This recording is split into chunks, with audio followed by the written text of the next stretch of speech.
BBC radio 3 کی series سنہرا اسلامی دور کی اس قسط میں پروفیسر پیٹر ایڈمسن ممتاز سائنسدان اور فلسفی الفارابی کے کام اور ان کی زندگی پر روشنی ڈال رہے ہیں، جنہوں نے اسلامی فنون کے مشہور مکتبہ بغداد میں مسیحیوں کے ساتھ تعلیم حاصل کی اور وہاں پڑھایا بھی، اور بعد میں شام اور مصر چلے گئے۔ BBC اردو نے ریڈیو پر نشر ہونے والی اس سیریز کا ترجمہ کیا ہے۔ BBC اردو کی یہ پوڈ کاسٹ سنیے ناتیہ سلیمان سے۔ 10ویں صدی عیسوی یا اسلامی کیلنڈر کی چوتھی صدی میں بغداد ایک اہمیت کا حامل شہر تھا۔ یہ عظیم الشان عباسی سلطنت کا دارالخلافہ تھا اور اس کی آبادی قرون وسطی کی کسی بھی یورپی شہر سے زیادہ تھی۔ اس شہر نے اسلامی سلطنت کے کونے کونے سے علماء کو اپنی جانب متوجہ کیا، جس میں صرف مسلمان نہیں بلکہ مسیحی اور یہودی بھی شامل تھے۔ 17ویں صدی کے پیرس کی طرح بغداد میں بھی سلون کلچر پھل پھول رہا تھا، جہاں یہ دانشور ایک دوسرے سے ملاقات کر کے بحث کر سکتے اور شاعری، عربی زبان اور فلسفے میں اپنی مہارت کا مظاہرہ کر سکتے۔ عباسی معاشرے کو اگر ایک رنگ برنگی چادر تصور کیا جائے تو فلسفہ اس میں صرف ایک دھاگا تھا، جس نے اسلامی دنیا میں اپنی جگہ یونان سے بنائی۔ اس کی بنیاد ایک صدی پر محیط وہ ترجمہ تحریک بنی جس میں ریاضی دان اقلیدس کی کتاب عناصر سے لے کر گیلن کی طبی کتابوں اور یہاں تک کہ ارسطو کی تحریروں کو عربی میں منتقل کیا گیا۔ لیکن سبھی لوگ اس سے خوش نہیں تھے۔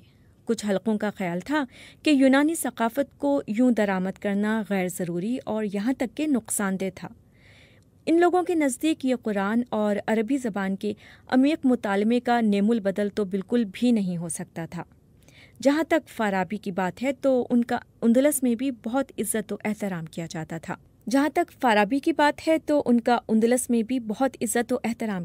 تھا۔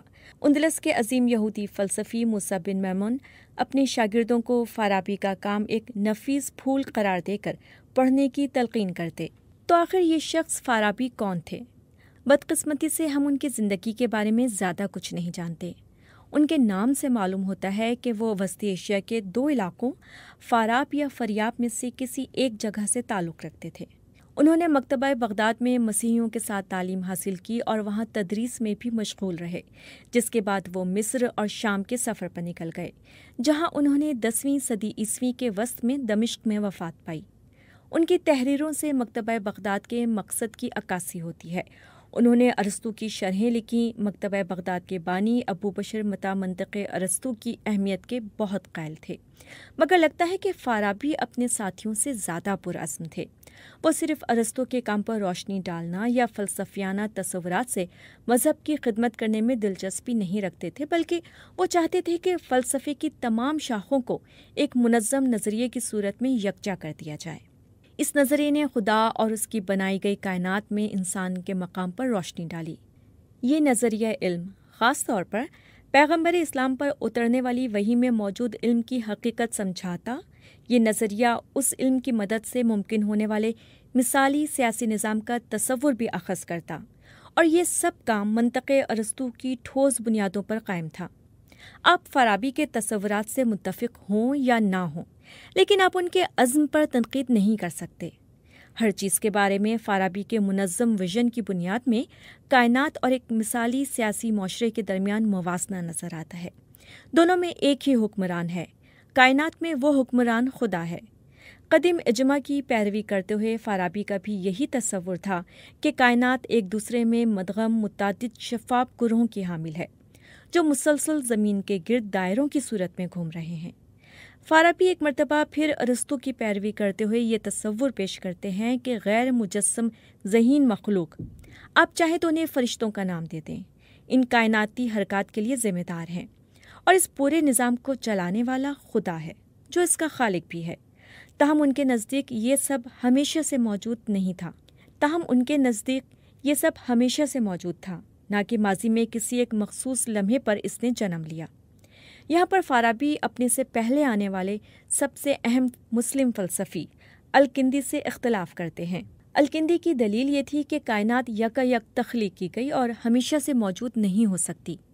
کائنات کی ہمیشہ سے موجودگی کے خلاف الکندی کا نظریہ